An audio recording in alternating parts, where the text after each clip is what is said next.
Today, an update to a breast cancer screening guideline, a breakthrough therapy designation in ALL, and an FDA approval in prostate cancer. Welcome to Enclave News Network. I'm Gina Columbus. The American Cancer Society has updated its breast cancer screening guideline to recommend that women at an average risk of breast cancer have their first mammography at the age of 45, 5 years later than the ACS's prior recommendation had said. Screening between the age of 40 and 44 years is now listed as a personal choice rather than a strong recommendation. In addition, the updated guideline recommends that women transition to having a mammography every other year after they reach the age of 55. Also, the new guideline recommends against clinical breast examination for breast cancer screening among average-risk women of any age.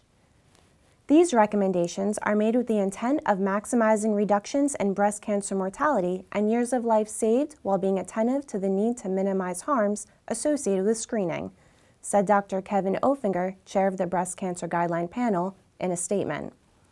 The benefits, burdens, and judgment about that balance differ depending on a woman's age, health, values, and preferences. These recommendations recognize and reflect those differences. The FDA granted the anti-CD22 antibody-drug conjugate inotuzumab ozogamicin breakthrough therapy designation as a potential treatment for patients with relapsed or refractory acute lymphoblastic leukemia. The decision was based on an open-label Phase 3 trial in which inotuzumab demonstrated a complete response or complete response with incomplete platelet recovery rate of 80.7% compared with 33.3% for chemotherapy in patients with relapsed or refractory ALL. In those who achieved a CR or CRI, 78.4% were minimal residual disease negative. The duration of first complete remission was 12 months or more in 43% of patients treated with inotuzumab compared with 35% in the chemotherapy arm. Overall survival data were not yet mature at the time of the analysis. The FDA has issued a de novo clearance for a minimally invasive, high-intensity focused ultrasound device called Sonoblate 450 for prostate tissue ablation. The device is intended for patients with low to high-risk prostate cancer with a PSA lower than 10 nanograms per milliliter who have progressed on external beam radiation therapy.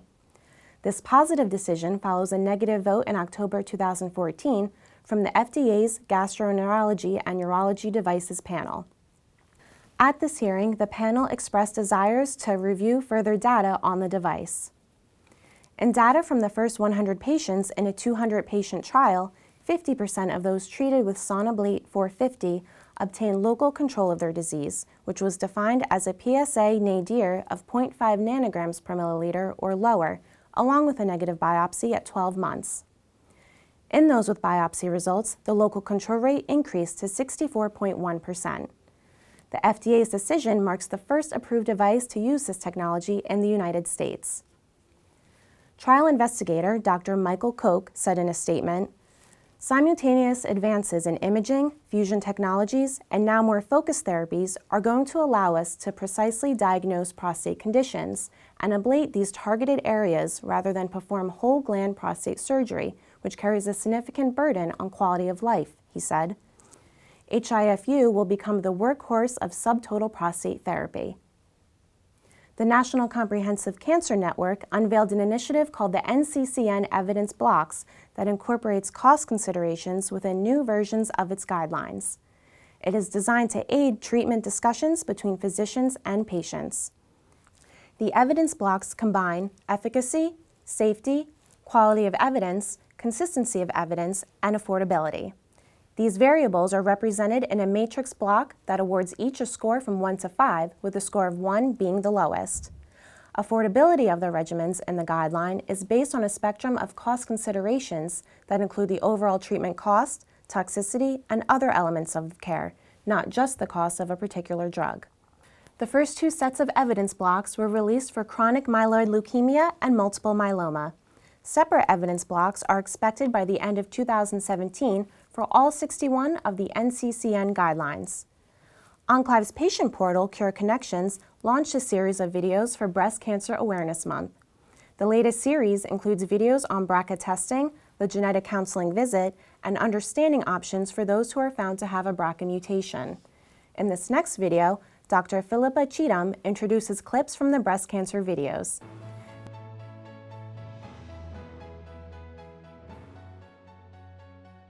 Hello, I'm Dr. Philippa Cheatham, your host at Cure Connections. October is National Breast Cancer Awareness Month, a month when you are likely to see the internationally recognised pink ribbon or even athletes wearing pink jerseys or shoes during a game.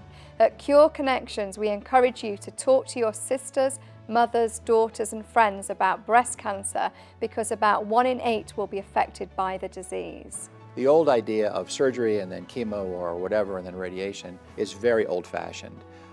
We are so much better off in so many patients treating them systemically first. I agree. Someone once asked me, am I pro-mastectomy? No, for me it was the right decision, ultimately. Folks in the medical community that told me, that's a very radical, you don't need to do that. You've got to do what you feel is right, and until you actually know what your risk is, and it's a very personal decision. For me, at the end of the day, I put my head down at my pillow at night, and I don't think about it, I don't worry about it, and for me that's a huge relief. She had looked at me and she said, "Mommy, does it bother you that you don't have breasts?" And I thought for a minute, wow, that was a pretty powerful question to ask. The little things mean big things to me. I